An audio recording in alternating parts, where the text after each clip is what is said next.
सुंदरकांड के तीसरे एपिसोड में आपका बहुत बहुत स्वागत है। लंका में हनुमान जी का गुप्त रूप से प्रवेश।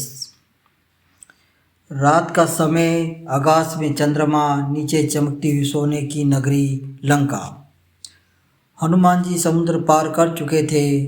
अब उस सबसे कठिन काम था शत्रु की नगरी में प्रवेश करना। यह शक्ति का नहीं, बुद्धि का और धैर्य का समय था। हनुमान जी एक पर्वत पर खड़े होकर लंका को देखने लगे। चारों ओर स्वर्ण के महल, ऊंचे ऊंचे द्वार, राक्षस की सेना अपार पहरा दे रही थी। उन्होंने सोचा, अगर मैं अपने विशाल रूप में गया तो सब पहचान लेंगे। तभी उन्होंने एक छोटा सा रूप धारण किया, इतना छोटा कि कोई देख ना भी सके। जैसे ही वे द्वार के पास पहुँचे, वहाँ एक भयानक राक्षसी खड़ी थी, लंकनी। उसने हनुमान जी को रोक दिया। कौन है तू? बिना अनुमति लंका में प्रवेश नहीं कर सकते। हनुमान जी ने विनम्रता से कहा, मैं केवल इस नगरी को देखने आया हूँ।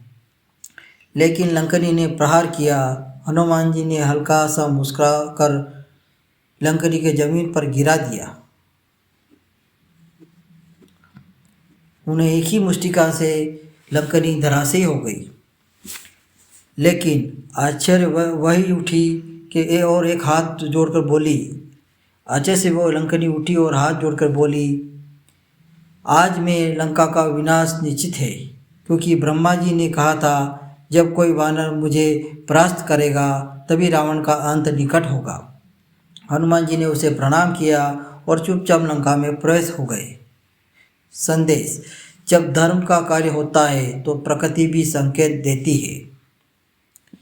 हनुमान जी धीरे धीरे महलों के ऊपर से गली घूमने लगे और उन्होंने रावण के महल देखे और सोने के सिंहासन, रत्न भरे भवन देखे।